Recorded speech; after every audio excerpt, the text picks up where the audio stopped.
What's interesting during this time of year is we're reading Naso this week, and in Israel, so everywhere outside of Israel in the diaspora is reading Naso, but in Israel they're reading next week's Parsha. And it's going to take a few weeks until we can catch up because of the way Yontif fell, Shavuot last week, Pesach, with all the Shabbatot, the calendar gets a little bit fakir. It gets a little bit upside down. And so they're a week ahead of us. But good for me, because I was in Israel last Shabbat, I get to read Naso twice in a row. And it contains the most famous blessing of the history of the Jewish people, the priestly benediction. Yivarechecha Adonai v'yishmerecha, Ya'er Adonai panav elecha v'yichuneka, Yisa Adonai panav elecha v'yasem lecha shalom. May God bless you and protect you. May God's countenance be lifted upon you. May God's face shine upon you and grant you peace. 3 words in the first line, 5 words in the second line, 7 words in the third line. There's all kinds of mystical connotations to that, and if you're into numerology, that's a whole different sermon. But there's something very powerful about these words because God says to Aaron, the first priest, that's why it's called the priestly benediction, "Thus shall you bless the people of Israel. Through you, I will bless the people of Israel." In other words, no one person can bless another person. Only God can bless us. But the vessel by which, or through which in this case, God's blessing is brought to the people in this very famous prayer, blessing, is Aaron. And it is the rabbi at a bar mitzvah or a bat mitzvah or at a wedding, right? This is what we bless the couple with, or the bar bat mitzvah kid with. Or the parents on Shabbat blessing their children with this blessing. So we become a vessel. And in order to do that, in order to invoke God's blessing, right, we're taking God's place by giving the blessing on behalf of God, because God can't do it. We'd probably melt if God were to do it, right? Remember, God spoke one word at Mount Sinai and everyone passed out. They just totally plotzed. And so Moses had to take over. If you remember the Midrash about that God starts to speak the 10 Commandments, everyone plotzes, and they beg Moses, please don't let this God speak to us anymore. So we have to bless the people for God. That's why he says to Aaron, or God says to Aaron in this parsha, "Thus shall you invoke my blessing onto the people," by saying these words. So it's an interesting, almost paradox as to how it is that we bless you. What are the component parts for blessing people, right? As I already mentioned, it can be Aaron the priest. It can be a parent at a Shabbat table. It can be a rabbi or a cantor at a bar mitzvah or a bat mitzvah or a wedding. But we use this blessing over and over and over. In a baby naming, we use it over and over and over again.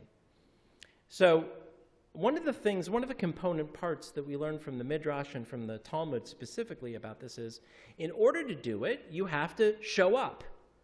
In other words, you cannot delegate your obligation to bless people. This is what God is telling Aaron, by having someone else do it. You yourself have to show up and do it. You are the vessel for the blessing.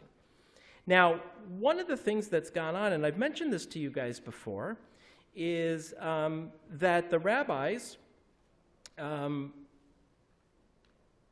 me put it this way. The Birkat Kohanim, the priestly blessing, could not just be said by anyone. And you had to have this particular, so the first component part was you had to show up.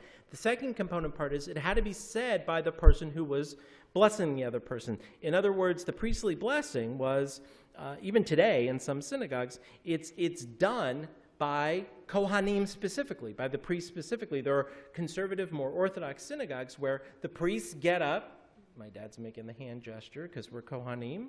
It's called dochanin. Have you heard of this, dochanin? In fact, I vetoed this last Sunday morning. Our Big Trip staff wanted to take the kids at 5 a.m. to the kotel. If you go to the kotel at 5 a.m.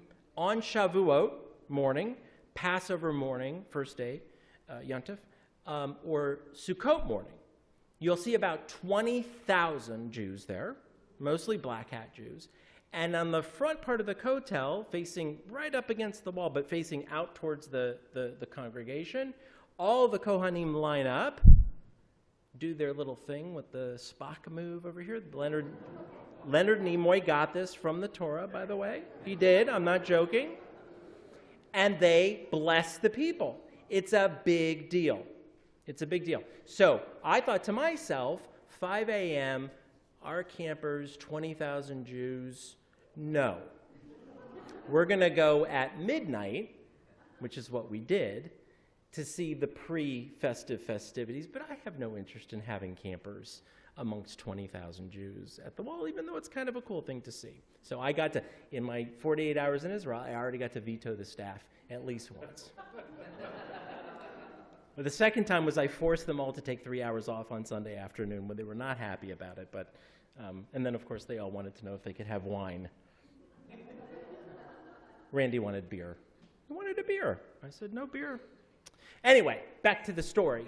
So we did not go to the Kotel, but this is an amazing thing. So you have to have a purpose in doing it, is what I'm trying to say. You have to show up. You have to be a Kohen or parent or rabbi or whatever it is. But the truth is that it cannot be delegated to someone else. And I've talked to you before, what I was starting to say before, but I lost my train of thought, go figure. There are people, believe it or not, who will say Kaddish on your behalf, who you can hire to say Kaddish for you, for a yard site. Okay? There are people who act as Kaddish surrogates, if you will. It's very troubling. There are a number that offer this Kaddish service. You can go online, by the way, and Google this, Kaddish service or Kaddish surrogate. A pious surrogate, someone who's Jewish, will say the prayer daily for the first year. You know, for the first year of mourning, you're supposed to say Kaddish, Shacharit, Mincha, Mariv, every single day for the first year. All right, that's the Jewish law. And so you can hire someone, these services are available, to go say the Kaddish for you, to be your surrogate. Now, the thing is, with Birkat Kohanim, with the priestly blessing in this week's Parsha, there can be no surrogate. There can't be a surrogate. It had to be Aaron to begin with, and his descendants, the priests. Or it has to be the parent, or it has to be the rabbi. In other words, the Talmud presents a conclusion, which is, if you are a priest, and if you say it with the intention, or a parent, and you say it with the intention that you are invoking God's blessing, this is a big deal, this prayer in this week's Parsha, those who are obliged to do it and qualified to do it can do it. Anyone else, the blessing doesn't count. And more so, the blessing doesn't count, but you are committing a Chilul Hashem. You are committing a desecration of God. You cannot say this blessing unless you are designated to do so. That kind of answers our outsourcing question, by the way, that it is not kosher to delegate or designate or outsource the recitation of Kaddish to someone else. The law is a little bit more flimsy on that, but I'm telling you, you can't do that. The truth is, the most important component of the priestly blessing is what we call kavanah, intention, showing up, being present. Any kind of blessing, one person to another, in the name of God, has to have that component. We have to show up.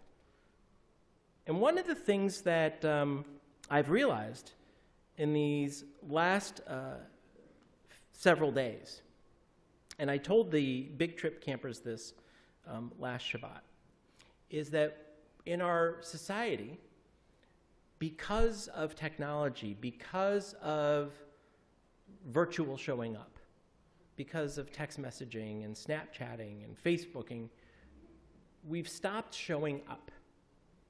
We post things.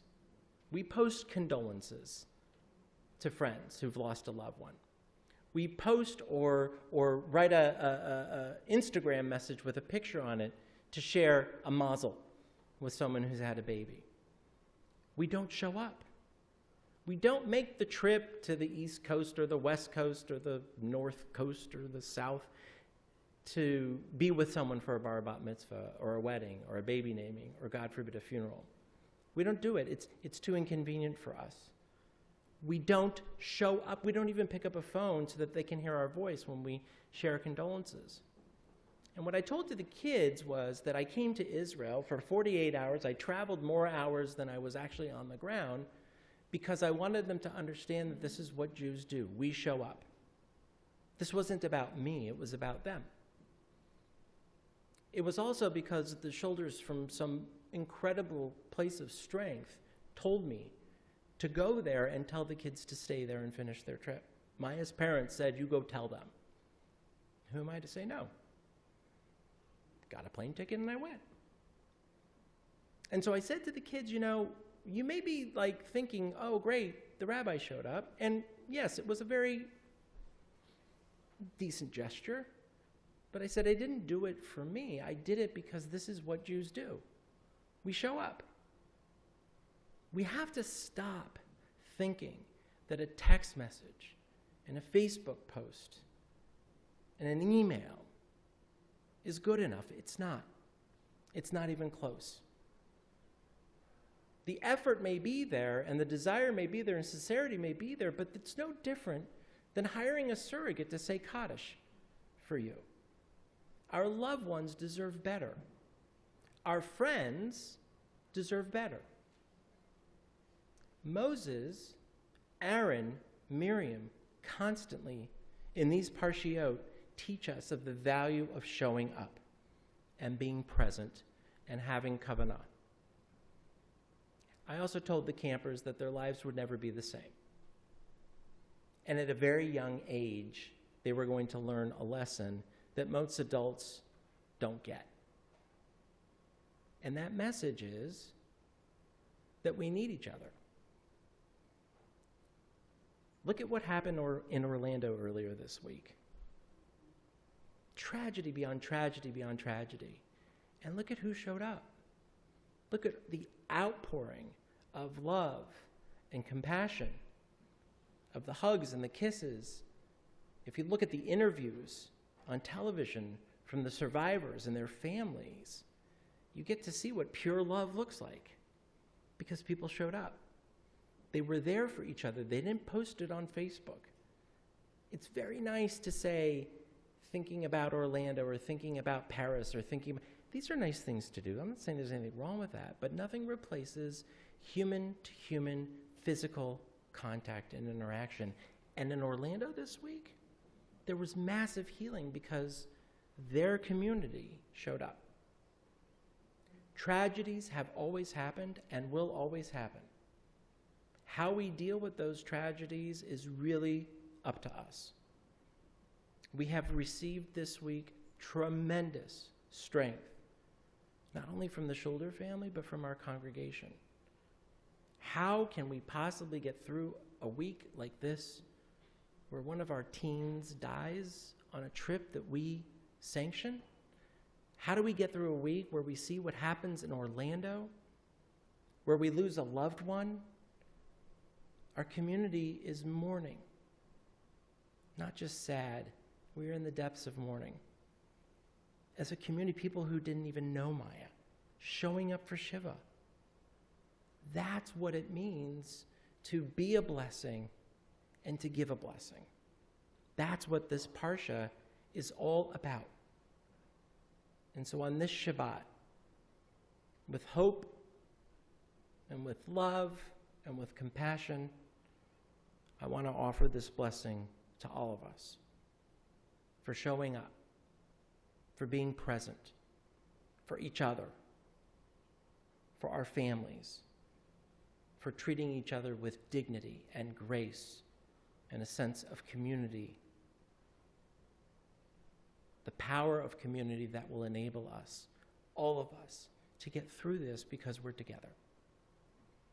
Yevarechecha Adonai v'yishmerecha, Ya'er Adonai panav elecha v'yichuneka, Yisa Adonai panav elecha v'yasem lecha shalom. May God bless you and protect you. May God's countenance be lifted upon you and be gracious unto you. May God's face shine upon you and grant you peace. Shabbat shalom.